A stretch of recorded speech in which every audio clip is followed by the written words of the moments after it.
सभी को मेरा नमस्कार। आज संस्कृत की कक्षा में हम अव्यय शब्द पढ़ने जा रहे हैं।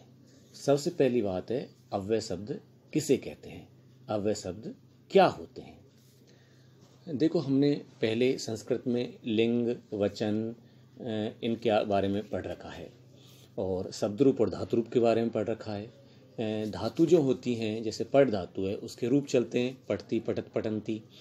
और शब्द रूपों में के भी होते हैं, राम है, रामो, रामा, या बालके, बालकहु, बालकहा। लेकिन अव्यय शब्द क्या होते हैं? अब अव्यय शब्द की परिभाषा के रूप में मैं बताने जा रहा हूँ।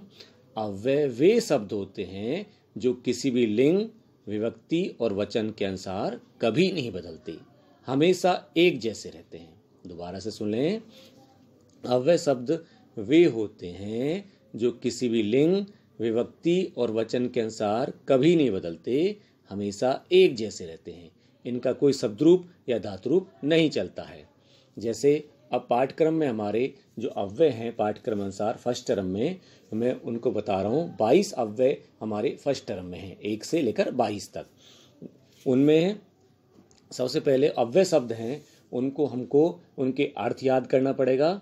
और हमारे जो एग्जाम में है, सेंटेंस यानी वाक्य के रूप में आएंगे। जैसे हमने 5 अव्यय शब्द दिए और 5 वाक्य दिए, तो उनको हम रिक्त स्थान में अव्यय को अर्थ के अनुसार हमें भरना पड़ेगा।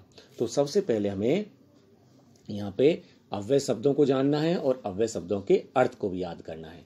तो जैसे सबसे पहले है अपी। अपी का मतलब होता है भी।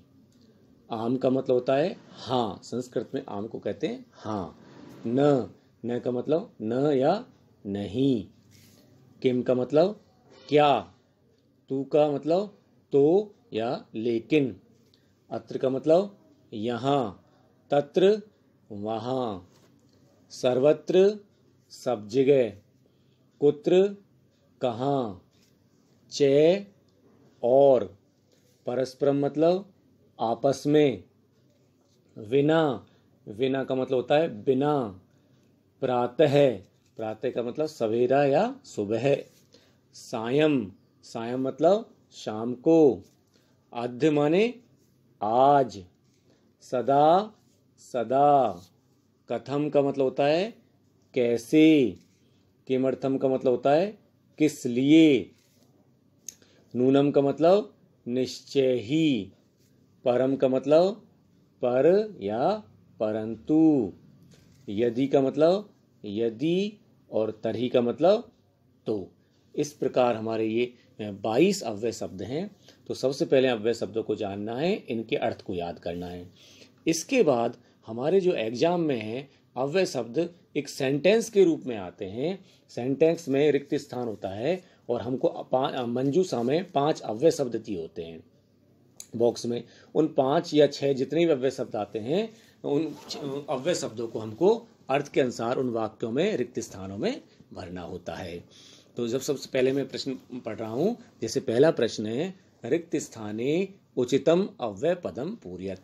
रिक्त स्थान में उचित अव्यय पद भरें। तो अव्यय पद हमको दिए हुए हैं, जैसे परस्परम, अभी मैंने बताया आपस में।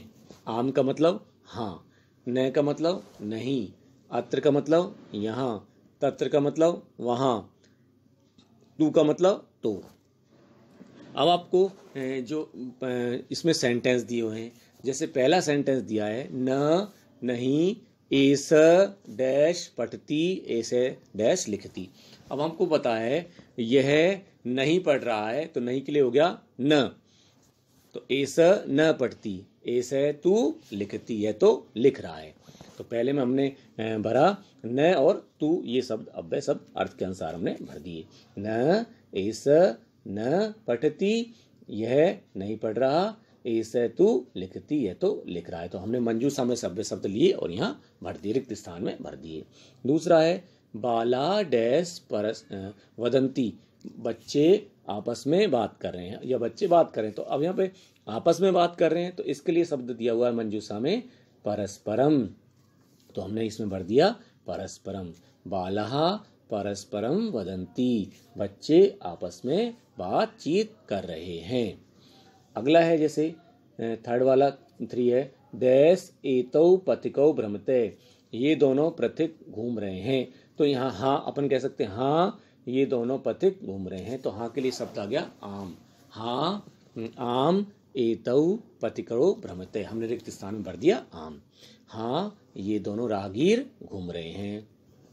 फिर अगला है एसे वानरे डैश कूदती, यह बंदर यहाँ कूद रहा है। से वानरे डैश कूदती, वह बंदर वहाँ कूद रहा है। तो इसको यहाँ और वहाँ के लिए यहाँ शब्द दिए हुए हैं अत्र और तत्र। तो अत्र का मतलब यहाँ, तो पहले वाले रिक्त स्थान में हमने भरा अत्र। ऐसे वानरे अत्र कूदती, यह बंदर यहाँ कूद रहा है। से वानरे तत्र कूदती, वह बंदर वहाँ कूद रहा है। इस प्रकार हमने मंजूषा के जो अव्यय शब्द हैं उनको रिक्त स्थान में भरा। एक प्रश्न और देख लेते हैं हम, जिसमें वही प्रश्न है रिक्त स्थान, प्रश्न 2, रिक्त स्थानेषु उचित अव्यय पदानि पूरयत, रिक्त स्थान में उचित अव्यय पद भरें। तो इसमें अव्यय पद हमको दिए हैं कुत्र, कुत्र माने कहाँ, सर्वत्र माने सब जगह, एव माने ही, चय माने और, अपि माने भी, तू माने तो, न माने नहीं। अब अव्यय शब्दों को हमको वाक्य जो आते हैं हमारे एग्जाम में उनको रिक्त स्थान में भरना है। जैसे पहला है पवनः डैश बहती, पवन बह रही है। अब पवन सब जगह बह रही है, इसके लिए अव्यय शब्द हमने मंजूषा में से एक शब्द लिया सर्वत्र। सर्वत्र का मतलब होता है सब जगह। पवनः सर्वत्र बहती, पवन सब जगह बह रही है। तो ये शब्द हमने भरा। दूसरा है स न चलती, वह तो चल नहीं रहा है, वह तो दौड़ रहा है। अब तो के लिए शब्द आ गया तू, तो यहाँ हमने भर दिया तू। स तू धावती, वह तो दौड़ रहा है। अगला है हिमालय डैश हस्ती, हिमालय है। अब यहाँ पे अव्यय शब्द हमको देखना है हिमालय कहाँ है। सब जगह तो हो नहीं सकता, ही नहीं हो सकता, और नहीं हो सकता, तो हमको सही अव्यय शब्द अर्थ के अनुसार भरना है। तो हो गया कुत्र, हिमालय कुत्र अस्ति, हिमालय कहाँ है। अगला है वयम हम सब डैश खादा, हम सब नहीं खा रहे हैं। तो इसके लिए हमने शब्द भरा न, हम सब नहीं खा रहे हैं।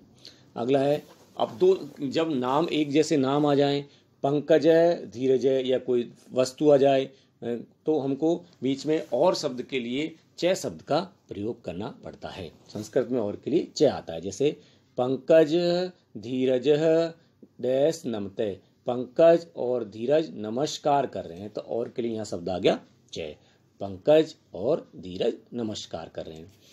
अगला है वाक्य 6 नंबर, नित्या डैश आगच्छति, नित्या भी आ रही है, तो भी के लिए हमने शब्द भरा अपि, नित्या भी आ रही है।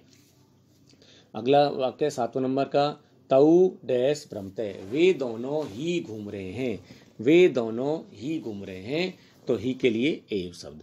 इस प्रकार हमें अव्यय शब्द रिक्त स्थान में भरे। तो अव्यय शब्द में मुख्य रूप से ध्यान रखने वाली बात है कि अव्यय शब्द वे होते हैं जो हमेशा एक जैसे रहते हैं, लिंग विभक्ति वचन के अनुसार कभी नहीं बदलते, तथा हमें हमारे कोर्स में अभी फर्स्ट टर्म में 22 अव्यय शब्द दिए हुए हैं, उनको हमें अच्छे से याद करना है और अर्थ के अनुसार, जैसे मैंने बताया, सेंटेंस में अव्यय शब्द आएंगे मंजूषा में 5-6 जितने भी आते हैं, और उतने हमारे सेंटेंस आएंगे, वाक्य आएंगे, उनको अर्थ के अनुसार भरना है। और बच्चों को जो हमको वीडियो को अच्छे तरह से देखना है और जो हम वर्कशीट देंगे उसको नोटबुक में करना है। धन्यवाद।